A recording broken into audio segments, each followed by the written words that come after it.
There's always that one sentence, the one that slips into a conversation so quietly you don't even notice it at first. It sounds calm, reasonable, maybe even loving. And yet, the moment it lands, something in your gut tightens. You start doubting yourself. You replay the last 10 minutes in your head. You wonder, did I say something wrong? Am I overreacting? That's how it starts. That's how a covert narcissist hooks you, not with shouting, not with insults, but with doubt. Because if they can make you question your reality, they never have to question theirs. You've probably heard it before. I don't know why you're making such a big deal out of this. Or you're too sensitive. Or maybe I didn't mean it that way. You're twisting my words. And the second they say it, your brain, that beautiful, caring, overthinking brain of yours, kicks into overdrive. You start defending, explaining, fixing. You start proving that your feelings are valid. You hand them your piece just to keep the connection. And that's the moment they win. Not because they're stronger, not because they're smarter, but because they got you to react. Listen to me. That moment right there, that's the pivot point of every toxic dynamic. It's where your power gets hijacked. And it's where we're going to take it back because there's something you can do, something so small, so simple. It interrupts that spiral in 5 seconds flat. It's called the 5-second rule. 5 seconds that change everything. 5 seconds that break the loop. 5 seconds that return your power to the only person who deserves it, you. Today, we're going to talk about that moment, that exact second when someone uses your empathy against you. And instead of collapsing into confusion or guilt, you pause, you breathe, you count 5, 4, 3, 2, 1. And in that small, sacred space between reaction and response, you walk away. Because once you learn what's really happening, once you see the pattern, you'll never fall for it again. You'll stop explaining yourself to people who are committed to misunderstanding you. And you'll realize that peace was never something they could give you. It's been waiting for you inside you the whole time. So let's start there. Let's expose the sentence that hooks you. Let's understand why it works. And then let's break it together. Let's start with the moment it happens, the sentence. It's so ordinary, so harmless looking, that it slides right under your radar. They tilt their head, sigh softly, and say, I don't know why you're making such a big deal out of this. And in an instant, your body betrays you. You feel your chest tighten, your throat close just a little. You want to defend yourself to make them see what they've done. Because you're not trying to fight, you're trying to be understood. That's the hook. It's not the words themselves, it's the message hiding underneath them. You're overreacting. You can't trust your own feelings. That's what they want you to absorb. They want you to flinch, to question yourself. Because the moment you do, you're no longer standing in your truth, you're standing in their shadow. A covert narcissist studies that reaction like a scientist. They clock every flicker of emotion on your face. They memorize the way your voice softens when you apologize. They notice how quickly you rush to smooth things over. And the next time they use that knowledge like a map straight to your vulnerability. You think you're having a conversation. They're conducting an experiment. So when you hear you're too sensitive, what they really mean is your feelings inconvenience me. When they say you're twisting my words, what they're saying is I need you to doubt your memory so I can protect my ego. And when they murmur, you're imagining things, what they're doing is pulling the thread that unravels your sense of reality. And here's the truth most people don't want to face. It works because you're kind. It works because you care. It works because you were raised to believe that empathy fixes everything. But empathy without boundaries becomes a leash, and they know exactly how to hold it. That's where the illusion of control begins. They act calm, and you spiral. They whisper reason, and you rush to repair. It's a dance where you do all the moving, And they just watch. Because as long as you're spinning in guilt, they never have to look in the mirror. I need you to hear me when I say this. You're not crazy.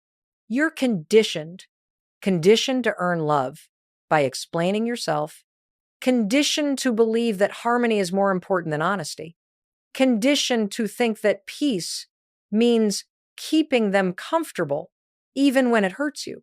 But peace built on silence is just a slow collapse. And every time you swallow your truth to keep the connection, you teach them that your boundaries are optional. That's the system they've built, one small sentence at a time. So let's pull back the curtain. Let's look at what's really happening underneath that moment. Because once you can see the mechanics, the psychology, the pattern, the reflex, you can stop it before it starts. And the tool you'll use is deceptively simple. It's not a lecture. It's not revenge. It's not yelling louder. It's 5 seconds. 5 seconds that flip the power dynamic in your favor. That's where we're going next. We're going to talk about how your brain reacts and how the 5-second rule stops that reaction cold. Here's what most people don't understand. The moment someone says that one triggering sentence, your brain isn't thinking, it's reacting.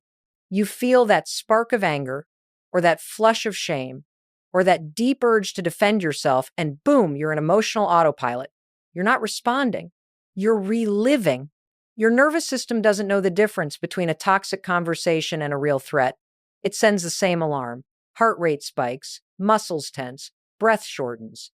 You start trying to fix, explain, or calm the storm because somewhere deep inside, you've learned that safety depends on peace. But here's the truth. Peace isn't found in control. It's found in pause. And that's why the 5-second rule works. You know at 5, 4, 3, 2, 1, move. It's simple, but it's not a trick. It's a neurological interruption. When you count backward, you activate the prefrontal cortex, the part of your brain responsible for logic, reason, and decision-making.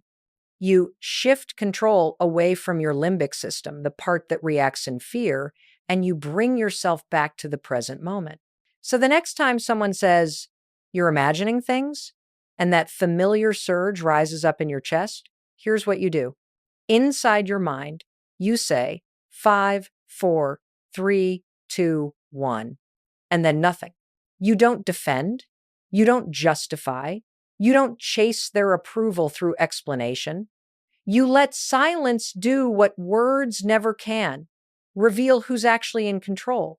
This is the power they never expected you to have: stillness. Narcissists can predict chaos. They expect tears, yelling, arguments, desperate explanations. That's the game they've mastered. But what they cannot handle, what breaks their illusion, is calm. Calm confuses them. Detachment terrifies them. When you pause for those 5 seconds, you do something radical. You take your nervous system out of their hands. You make a decision your old self wouldn't have believed possible. You choose you. You see, the 5-second rule isn't about counting. It's about claiming. It's a physical reminder that you are not powerless, that you don't have to attend every argument you're invited to. That silence doesn't mean surrender. It means strategy. Let's walk through it together. They say you're too sensitive. You feel that sting. You start to open your mouth to explain, to prove. Stop. 5, 4, 3, 2, 1. Close your mouth.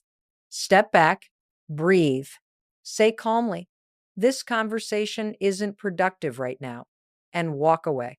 You just rewired your response pattern. You just taught your brain that you don't need to defend your worth to keep your peace. You just broke a cycle that's been running you for years, and it took 5 seconds. And here's the best part. Every time you do it, it gets easier. Your brain learns new associations. That same trigger stops meaning danger and starts meaning decision.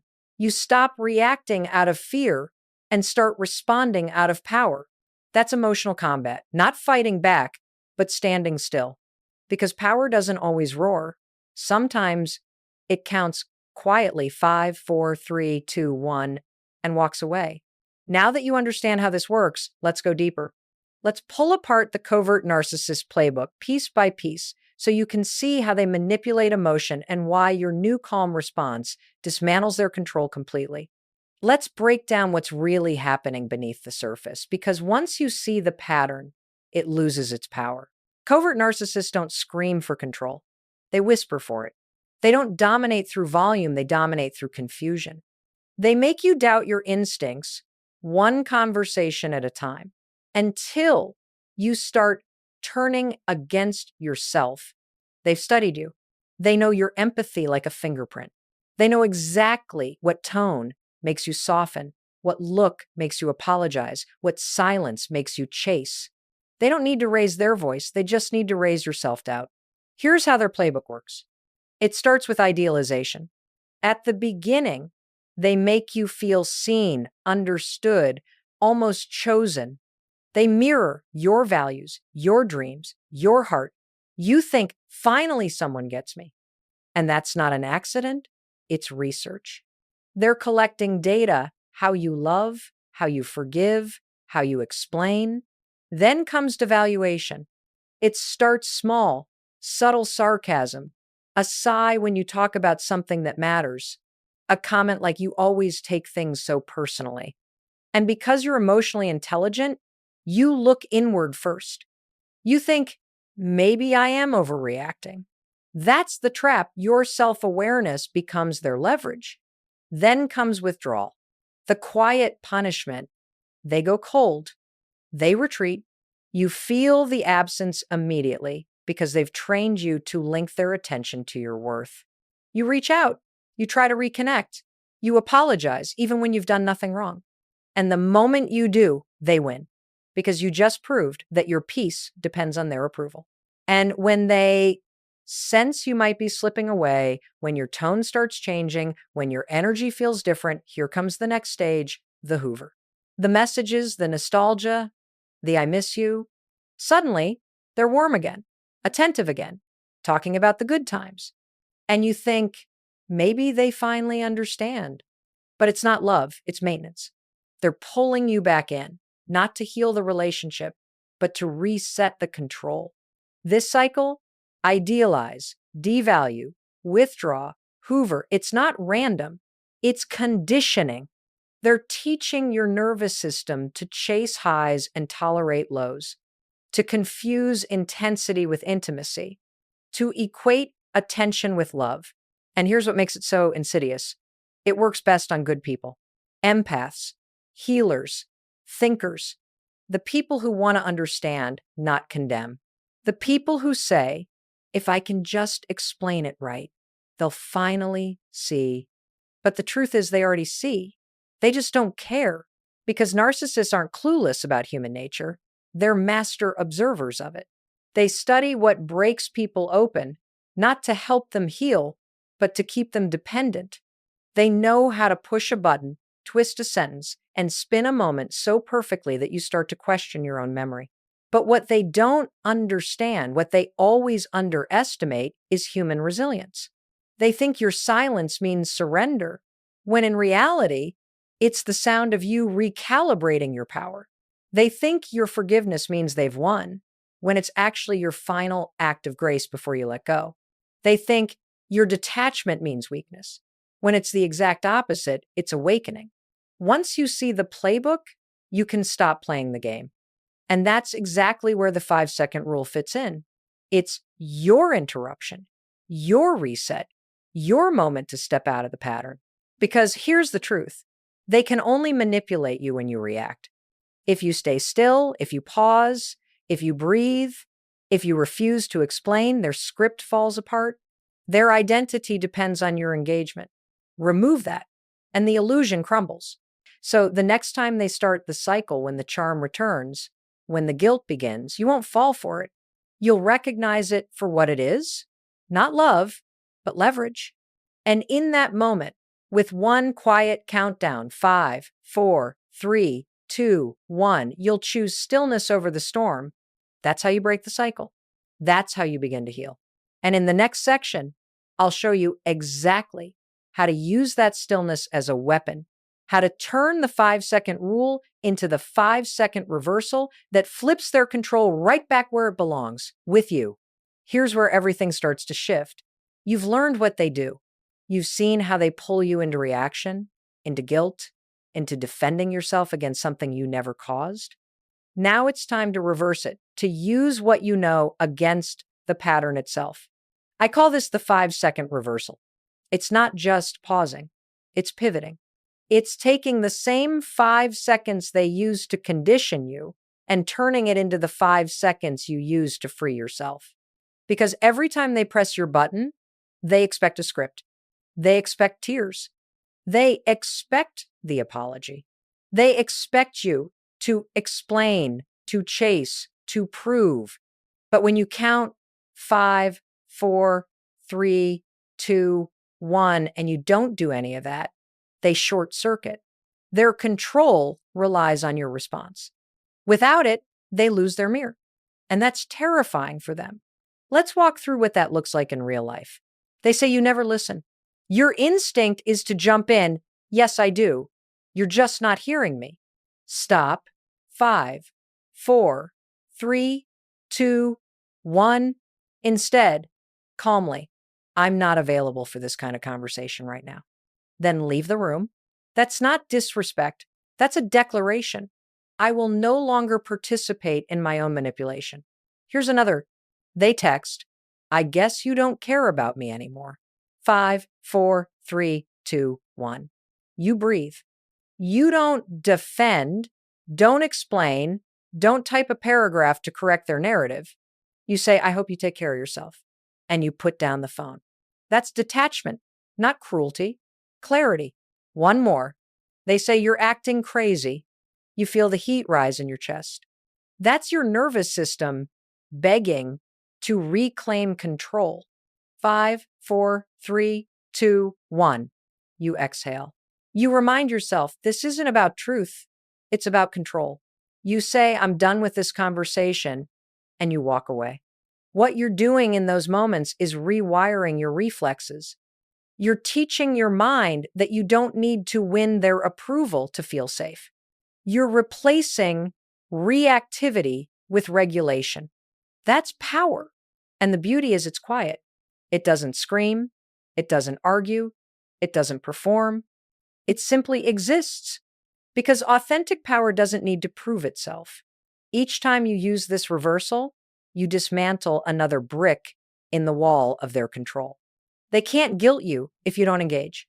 They can't gaslight you if you don't argue.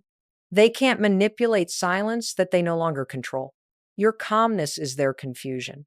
Your stillness is their disarmament. And the moment you realize that, you'll stop chasing closure because you'll understand that closure was never theirs to give. The 5-second reversal is about reminding yourself that you are not trapped. You are conditioned, yes. But conditioning can be broken, and it's broken in seconds, not through anger, not through revenge, but through awareness and boundary. From now on, every time your emotions start to surge, remember this. You have 5 seconds to reclaim yourself. 5 seconds to say, I'm safe, I don't need to explain, I choose peace. And the more you do it, the faster your body learns that peace isn't earned through submission, it's maintained through self-respect. Because when you stop performing for their validation, you start living in your truth. You don't need them to understand. You need to understand yourself, and that's where we go next. In the next part, we're going to talk about what happens inside you when you begin to use this tool consistently, the emotional recalibration that follows. Because it's not just about surviving the conversation. It's about rebuilding your sense of self. It's about creating safety from the inside out. Now, let's talk about what happens inside you once you start using this tool. Because change doesn't begin with a dramatic declaration. It begins in those small, almost invisible moments where you stop reacting. Every time you use the 5-second rule, you're retraining your brain to understand something new. You are safe, even when someone else is unhappy. Let that sink in. For so long, your body believed that peace depended on keeping the other person calm. You learn to over-explain. to fix, to manage emotions that weren't yours. You became an emotional firefighter, rushing to put out every spark before it became a blaze. But what if the fire was never yours to manage? The psychological reset begins when you stop chasing regulation in someone else and start creating it within yourself. When you pause and count 5, 4, 3, 2, 1, you're not just calming your mind, you're reprogramming your nervous system. You're teaching your body that silence doesn't mean danger, that stillness isn't punishment, that leaving the room isn't rejection, it's protection. You see, the narcissist's power was never truly emotional, it was physiological. They learned how to hijack your survival response. They made your body believe that disagreement equals abandonment, that conflict equals danger, that walking away equals failure. And when you start to pause, breathe, and detach, your entire system starts to unlearn that lie. This is the part where healing begins to feel strange, even wrong at first, because peace feels empty when you've lived in chaos. Silence feels uncomfortable when you're used to defending yourself. But don't mistake discomfort for danger. That uneasy feeling is your nervous system stretching into freedom. Here's what I want you to remember.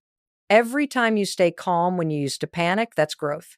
Every time you breathe when you used to explain, that's recovery. Every time you walk away without guilt, that's self-respect taking root. And it's subtle. You won't notice it all at once. But one day, something will happen. They'll send that text or say that sentence and you'll feel nothing. No spike, no panic, no need to fix it, just peace. And you'll realize the reset worked because your power isn't loud. It's not dramatic.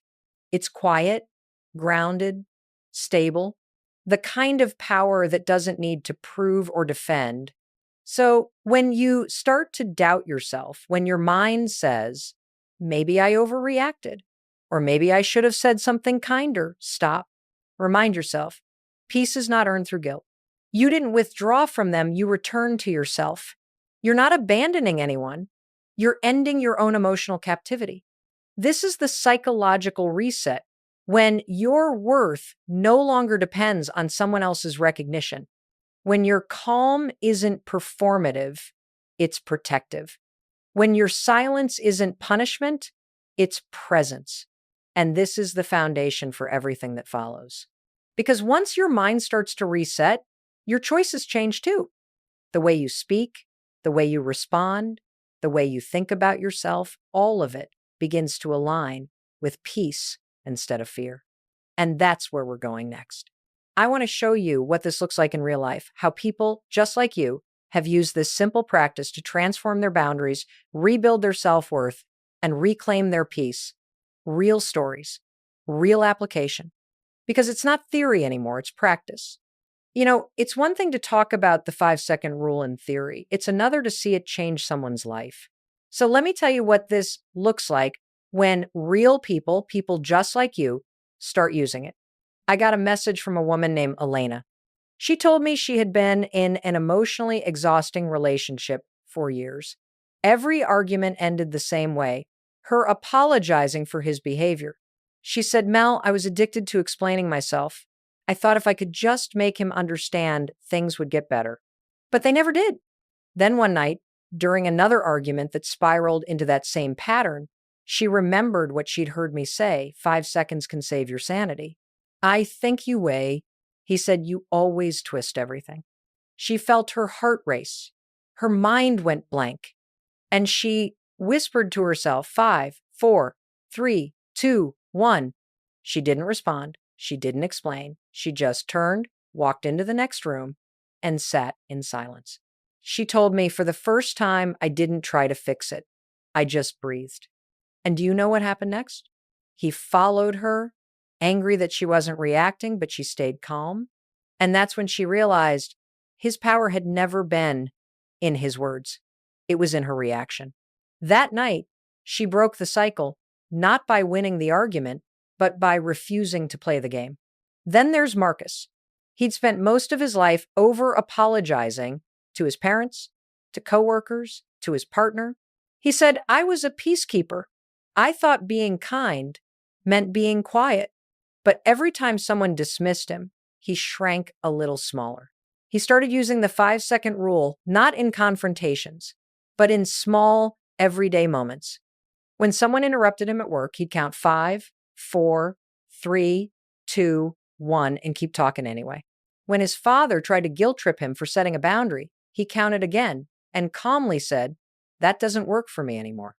No yelling, no drama, just clarity.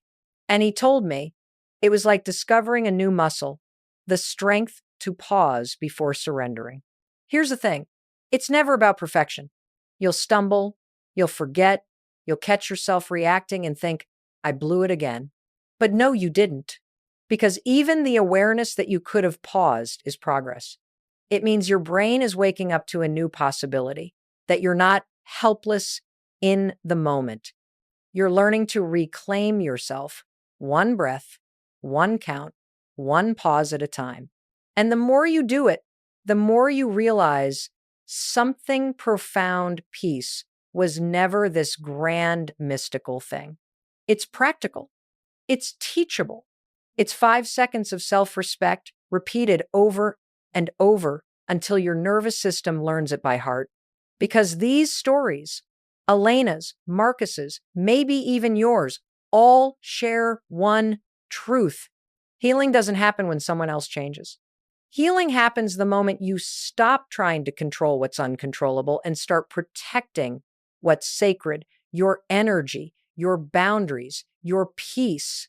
And that leads us to the most powerful moment of all, the moment you stop explaining, stop defending, and start reclaiming. That's the moment when your silence becomes strength, when your stillness becomes power. That's what I call the moment of reclamation, and it's where everything changes. This is the part where everything inside you begins to shift, not because they've changed, but because you finally have. You start to realize you don't need to argue to be heard. You don't need to shrink to stay safe. You don't need to keep performing for someone who has no intention of applauding your growth. This is what I call the moment of reclamation.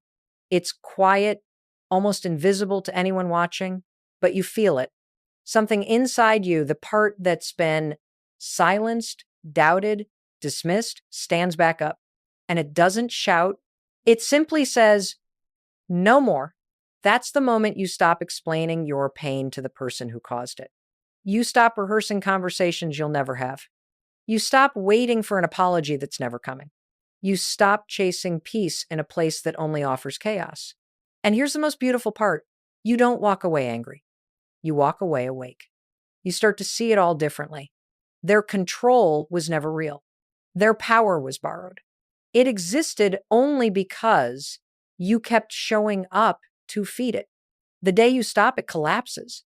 They may call you cold. They may call you distant. They may even say you've changed. And you'll smile because they're right. Because now your self-respect is stronger than your fear. You no longer explain yourself to people who are committed to misunderstanding you. You no longer mistake chaos for connection. You no longer seek closure because you've already given yourself the truth. And that truth is simple. You were never the problem. You were never too much. You were simply with someone who couldn't handle your enough. When you reach this moment, you feel it physically. A weight leaves your chest. Your breath gets deeper. Your voice steadies. Your mind grows quiet. That's your nervous system aligning with your self-respect. That's healing in real time. This is what peace actually feels like. Not loud, not dramatic, but steady, grounded, and untouchable. It's the kind of power that doesn't need to explain or defend. It just is. And as you walk away, you don't need revenge. You don't need them to see it. You don't even need them to regret it. Because your life, your calm, your clarity, your freedom is proof enough. You don't walk away to punish them. You walk away to return to yourself.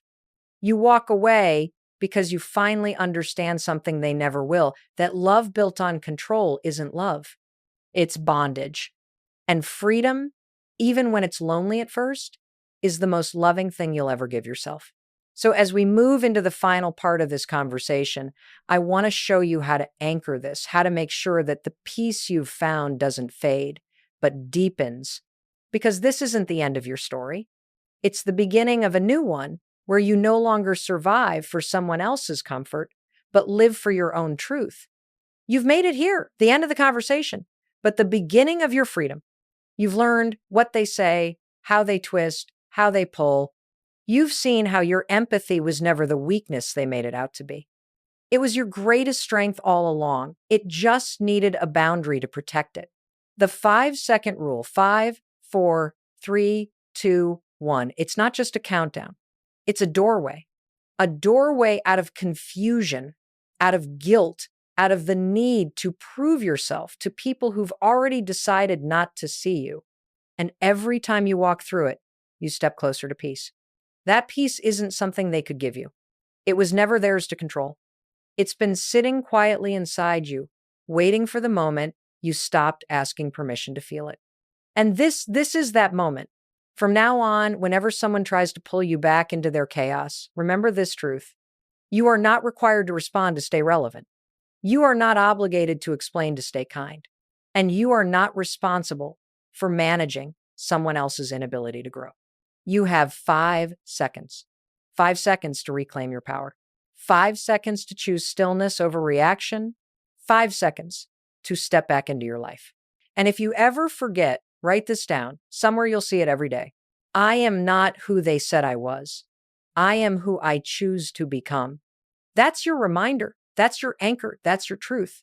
Because here's the secret. Healing isn't loud. It's not a parade. It's not a victory lap. It's the small moments no one sees.